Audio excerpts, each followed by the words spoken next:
नमस्कार। अंडमान निकोबार द्वीप के उपराज्यपाल श्रीमान डीके जोशी जी, केंद्रीय मंत्रिमंडल के मेरे सहयोगी भाई ज्योतिरादित्य सिंधिया जी, वीके सिंह जी, संसद में मेरे साथी सांसद श्री, अन्य सभी महानुभाव और अंडमान निकोबार द्वीप समूह के मेरे भाइयों और बहनों, आज का ये कार्यक्रम भले ही पोर्ट ब्लेयर में हो रहा है, लेकिन इस पर पूरे देश की नजरें हैं। लंबे समय से अंडमान निकोबार के लोगों की मांग थी कि वीर सावरकर एयरपोर्ट की कैपेसिटी बढ़ाई जाए, और पिछले जो हमारे सांसद थे वो तो हर हफ्ते मेरी चैम्बर में आकर के इसी काम के लिए लगे रहते थे। तो आज वो बहुत खुश नजर आ रहे हैं, और मैं अभी टीवी पर सब मेरे पुराने साथियों को देख रहा हूं। अच्छा होता मैं आज आपके बीच आकर के इस उत्सव में शरीक होता, लेकिन समय अभाव से खुद तो नहीं आ पाया। लेकिन आप सबके चेहरे की खुशी देख रहा हूं, आनंद से भरा हुआ माहौल में अनुभव कर रहा हूं। साथियों, देश भर से जो कोई वहां घूमने जाना चाहते हैं, उनकी भी यही इच्छा थी। अभी तक मौजूदा टर्मिनल की कैपेसिटी हर रोज 4000 टूरिस्ट को हैंडल करने की थी। नया टर्मिनल बनने के बाद इस एयरपोर्ट पर हर रोज करीब करीब 11000 टूरिस्ट को हैंडल करने की कैपेसिटी बन गई है। नई व्यवस्था में अब एयरपोर्ट पर एक साथ 10 विमान भी खड़े हो पाएंगे, यानी यहां के लिए नई फ्लाइट्स के लिए भी रास्ता खुल गया है। और ज्यादा फ्लाइट्स आने, ज्यादा टूरिस्ट आने का सीधा मतलब है ज्यादा से ज्यादा रोजगार। पोर्ट ब्लेयर की इस नई टर्मिनल बिल्डिंग में ईज ऑफ ट्रैवल बढ़ेगा, ईज ऑफ डूइंग बिजनेस बढ़ेगा, और कनेक्टिविटी भी बेहतर होगी। मैं देश के लोगों को, पोर्ट ब्लेयर के सभी साथियों को इस सुविधा के लिए बहुत बहुत बधाई देता हूं। साथियों, लंबे समय तक भारत में विकास का दायरा कुछ बड़े शहरों, कुछ क्षेत्रों तक सीमित रहा। कुछ दलों की स्वार्थ भरी राजनीति के कारण विकास का लाभ देश के दूर दराज वाले इलाकों तक पहुंचा ही नहीं। ये दल उन्हीं कामों को प्राथमिकता देते थे जिसमें इनका खुद का भला हो, इनके परिवार का भला हो। नतीजा ये हुआ कि जो हमारे आदिवासी क्षेत्र हैं, जो हमारे आइलैंड्स हैं, वहां की जनता विकास से वंचित रही, विकास के लिए तरसती रही। बीते 9 वर्षों में हमने पूरी संवेदनशीलता के साथ पहले की सरकारों की उन गलतियों को सुधारा है। इतना ही नहीं, नई व्यवस्थाएं भी बनाई है। अब भारत में विकास का एक नया मॉडल विकसित हुआ है। ये मॉडल इंक्लूजन का है, सबको साथ लेकर चलने का है। ये मॉडल सबका साथ सबका विकास का है। और जब मैं सबका विकास कहता हूं तो इसका अर्थ बहुत व्यापक है। सबका विकास मतलब हर व्यक्ति, हर वर्ग, हर क्षेत्र का विकास। सबका विकास मतलब जीवन के हर पहलू का विकास, शिक्षा, स्वास्थ्य, कनेक्टिविटी, हर प्रकार सबका विकास। साथियों, इसी सोच के साथ बीते 9 वर्षों में अंडमान निकोबार में विकास की नई गाथा लिखी गई है। पिछली सरकार के 9 साल में, यानी हमारे पहले जो सरकार थी, 9 साल में अंडमान निकोबार को करीब 23,000 करोड़ रुपए का बजट अलॉट किया गया था। जबकि हमारी सरकार के दौरान अंडमान निकोबार के विकास के लिए 9 वर्षों में करीब करीब 48,000 करोड़ रुपए का बजट दिया गया है। यानी हमारी सरकार ने अंडमान निकोबार के विकास के लिए पहले के मुकाबले 2 गुना ज्यादा पैसा खर्च किया है। पिछली सरकार के 9 साल में अंडमान निकोबार में 28,000 घरों को पानी के कनेक्शन से जोड़ा गया था। हमारी सरकार के 9 साल में यहां के करीब 50,000 घरों तक पानी का कनेक्शन पहुंचाया गया है। यानी हर घर जल पहुंचाने के लिए भी हमारी सरकार ने पहले के मुकाबले 2 गुनी रफ्तार से काम किया है। आज यहां के लगभग हर व्यक्ति के पास अपना बैंक अकाउंट है। आज यहां के हर गरीब को one nation, one ration card की सुविधा मिली हुई है। पहले की सरकार के समय अंडमान निकोबार में एक भी मेडिकल कॉलेज नहीं था। ये हमारी सरकार है जिसने पोर्ट ब्लेयर में मेडिकल कॉलेज की स्थापना की है। पहले की सरकार के समय अंडमान निकोबार में इंटरनेट सैटेलाइट के भरोसे ही था। हमारी सरकार ने समंदर के नीचे सैकड़ों kilometre submarine optical fibre cable बिछाकर इस परेशानी को दूर कर दिया है। साथियों, अंडमान निकोबार में हो रहा सुविधाओं का ये विकास यहां के टूरिज्म को गति दे रहा है। जब मोबाइल कनेक्टिविटी बढ़ती है तो टूरिस्ट भी बढ़ते हैं। जब हेल्थ इंफ्रास्ट्रक्चर सुधरता है तो टूरिस्ट का आना जाना और बढ़ जाता है। जब एयरपोर्ट पर सुविधाएं बढ़ती हैं तो टूरिस्ट यहां आना पसंद करता है। जब रोड अच्छी होती है तो टूरिस्ट अपने इलाके में ज्यादा से समय बिताता है। इसलिए ही अंडमान निकोबार आने वाले टूरिस्टों की संख्या अब 2014 के मुकाबले 2 गुनी हो गई है। यहां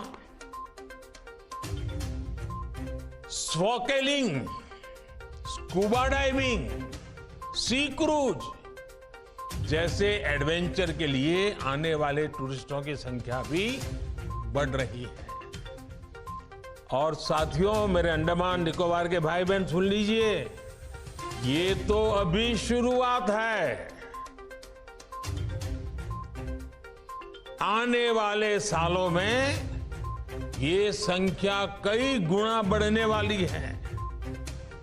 इससे अंडमान निकोबार में रोजगार, स्वरोजगार की नई संभावनाएं बनने वाली है। साथियों, आज अंडमान निकोबार विरासत भी और विकास भी इस महामंत्र का जीवंत उदाहरण बन रहा है। आप भी जानते हैं कि अंडमान निकोबार में लाल किले से भी पहले तिरंगा फहराया गया था, लेकिन फिर भी यहां सिर्फ गुलामी के ही निशान दिखते थे। ये मेरा सौभाग्य है कि साल 2018 में मैंने अंडमान में उसी स्थान पर तिरंगा लहराया जहां नेताजी सुभाष ने झंडा फहराया था। ये हमारी ही सरकार है जिसने रॉस आइलैंड को नेताजी सुभाष का नाम दिया। ये हमारी ही सरकार है जिसने हैवलॉक और नील आइलैंड को स्वराज और शहीद आइलैंड का नाम दिया है। हमने ही 21 द्वीपों का नामकरण देश के लिए पराक्रम दिखाने वाले वीर पराक्रमी सपूतों के नाम, परम वीर चक्र विजेताओं के नाम पर किया है। आज अंडमान निकोबार के ये द्वीप पूरे देश के युवाओं को देश के विकास की नई प्रेरणा दे रहे हैं। साथियों, आजादी के 75 वर्षों में हमारा भारत कहीं से कहीं पहुंच सकता था, और ये मैं बहुत जिम्मेवारी से कह रहा हूं, कहीं से कहीं पहुंच सकता था। हम भारतीयों के सामर्थ्य में कभी कोई कमी नहीं रही है, लेकिन सामान्य भारतीय के इस सामर्थ्य के साथ हमेशा भ्रष्टाचारी और परिवारवादी पार्टियों ने अन्याय किया। आज देश के लोग 2024 चुनाव में फिर एक बार हमारी सरकार वापस लाने का मन बना चुके हैं, निर्णय ले चुके हैं। ऐसे में भारत की बदहाली के जिम्मेदार कुछ लोग अपनी दुकान खोलकर बैठ गए हैं। इन्हें देखकर मुझे एक कविता की कुछ पंक्तियां याद आती हैं। एक कवि महाशय ने अवधी में लिखा था, ये अवधी भाषा में लिखी गई कविता है। गायित कुछ है, हाल कुछ है, लेबिल कुछ है, माल कुछ है। 24 के लिए 26 होने वाले राजनीतिक दलों पर यह बड़ा फिट बैठता है। गायित कुछ है, हाल कुछ है, लेबिल कुछ है और माल कुछ है। यानी गाना कोई और गाया जा रहा है, जबकि सच्चाई कुछ और है। लेबल किसी और का लगाया गया है, जबकि प्रोडक्ट कुछ और ही है। इनकी दुकान की यही सच्चाई है। इनकी दुकान पर दो चीजों की गारंटी मिलती है। एक तो ये अपनी दुकान पर जातिवाद का जहर बेचते हैं, और दूसरा ये लोग असीमित भ्रष्टाचार करते हैं। आजकल ये लोग बेंगलुरु में जुटे हैं। एक जमाने में एक गाना बहुत मशहूर था, मुझे तो पूरा याद नहीं है लेकिन मुझे याद आ रहा है। एक चेहरे पर कई चेहरे लगा लेते हैं लोग, एक चेहरे पर कई चेहरे लगा लेते हैं लोग। आप देखिए ये लोग कितने चेहरे लगाकर बैठे हैं। जब ये लोग कैमरे के सामने एक फ्रेम में आ जाते हैं तो पहला विचार देश के सामने क्या आता है? पहला विचार देश के लोगों के मन में यही आता है, पूरा फ्रेम देख करके देशवासी यही बोल उठता है, लाखों करोड़ों रुपए का भ्रष्टाचार। इसलिए देश की जनता कह रही है कि ये तो कट्टर भ्रष्टाचारी सम्मेलन हो रहा है, कट्टर भ्रष्टाचारी सम्मेलन हो रहा है। ये लोग गा कुछ और रहे हैं, हाल कुछ और है, इन्होंने लेबल कुछ और लगाया हुआ है, माल कुछ और है। इनका प्रोडक्ट है 20 लाख करोड़ रुपए के घोटाले की गारंटी, 20 लाख करोड़ रुपए के घोटाले की गारंटी। साथियों, इस बैठक की एक और खास बात है, अगर कोई करोड़ों के घोटाले में जमानत पर है तो उसे बहुत सम्मान की नजर से देखा जाता है। अगर पूरा का पूरा परिवार ही जमानत पर है तो उसकी और ज्यादा खातिरदारी होती है। अगर किसी दल का कोई वर्तमान मंत्री भ्रष्टाचार के मामले में जेल जाता है तो उसे एक्स्ट्रा नंबर देकर स्पेशल इनवाइटी बुलाकर बुलाया जाता है। अगर कोई किसी समाज का अपमान करता है, अदालत से सजा पाता है तो उसकी बड़ी आवाभगत होती है। अगर कोई अदालत से करोड़ों के घोटाले में दोषी पाया गया है तो इस बैठक में शामिल होने की उसकी क्वालिफिकेशन और बढ़ जाती है। बल्कि ये लोग तो उससे मार्गदर्शन मांगते हैं। भ्रष्टाचार को लेकर इनमें बड़ी आत्मीयता है, बड़ा प्रेम है। इसलिए 20 लाख करोड़ रुपए के भ्रष्टाचार की गारंटी देने वाले ये लोग बड़े प्रेम से, बड़ी आत्मीयता से आपस में मिल रहे हैं। साथियों, भ्रष्टाचार की इस दुकान में जुटे हुए ये सभी परिवारवाद के कट्टर समर्थक हैं। न खाता न वही, जो परिवार कहे वही सही। लोकतंत्र के लिए कहा जाता है of the people, by the people, for the people.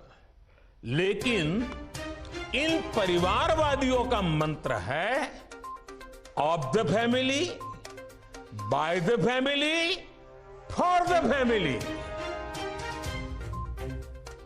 Family first, nation nothing. इन लोगों का मोटो है, इनकी यही प्रेरणा है। ये लोग देश के लोकतंत्र को, देश के संविधान को अपना बंधक बनाना चाहते हैं। इनके लिए मैं यही कहना चाहूंगा, नफरत है, नफरत है, घोटाले हैं, नफरत है, घोटाले हैं, तुष्टीकरण है, मन काले हैं। नफरत है, घोटाले हैं, तुष्टीकरण है, मन काले हैं। परिवारवाद की आग के दशकों से देश हवाले हैं।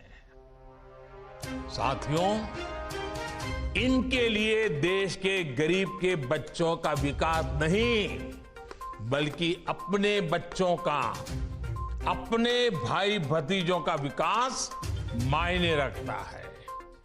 आजकल आप देखते हैं कि देश में स्टार्टअप बढ़ रहे हैं।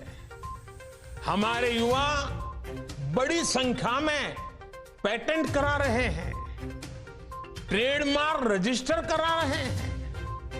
स्पोर्ट्स की दुनिया में मेरे देश के नौजवान छाए हुए हैं। बेटियां कमाल कर रही हैं। ये युवा शक्ति हमारे देश में पहले भी थी, लेकिन इन परिवारवादी पार्टियों ने कभी देश के सामान्य युवा की शक्ति के साथ न्याय नहीं किया।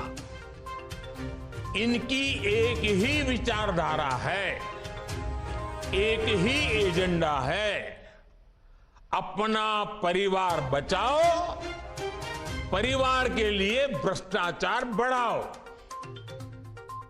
इनका कॉमन मिनिमम प्रोग्राम है देश का विकास रोकना, अपने कुशासन पर पर्दा डालना और अपने भ्रष्टाचार के विरुद्ध कार्रवाई को रोकना। अब देखिए, ये जो जमात इकट्ठी हुई है ना, उनके कुनबे में बड़े से बड़े घोटालों पर, अपराधों पर इनकी जुबान बंद हो जाती है। जब किसी एक राज्य में इनके कुशासन की पोल खुलती है, तो दूसरे राज्यों के ये लोग फौरन उसके बचाव में तर्क देने लगते हैं। कहीं बाढ़ घोटाला होता है, किसी का अपहरण होता है, तो कुनबे के सारे लोग सबसे पहले चुप हो जाते हैं।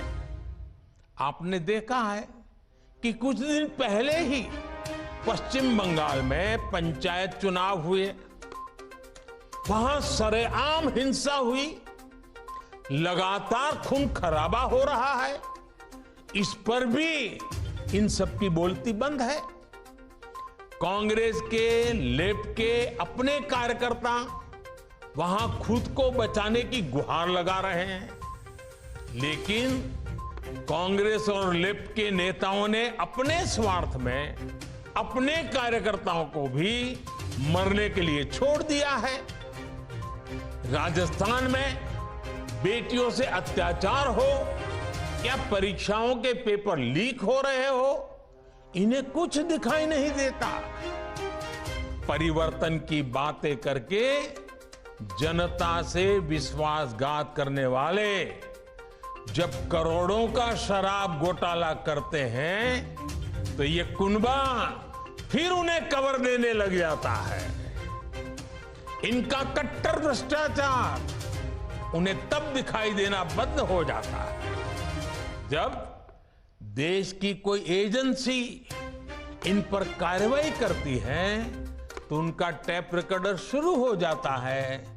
कुछ हुआ ही नहीं, सब साजिश है, हमें फंसाया जा रहा है। आप तमिलनाडु में देखिए, भ्रष्टाचार के घोटाले के अनेक मामले सामने आ रहे हैं, लेकिन इनके कुनबे के सारे दलों ने पहले ही सबको क्लीन चिट दे दी है। इसलिए इन लोगों को पहचाने रहिए साथियों, उनको जान लीजिए। इन लोगों से सतर्क रहिए भाई बहनों। साथियों, इन लोगों की साजिशों के बीच हमें देश के विकास के लिए खुद को समर्पित रखना है। आज दुनिया में अनेक उदाहरण हैं जहां द्वीपों ने और समुद्र किनारे बसे छोटे देशों ने अभूतपूर्व प्रगति की है। जब उन्होंने प्रगति का रास्ता चुना, तो उनके सामने भी चुनौतियां थी।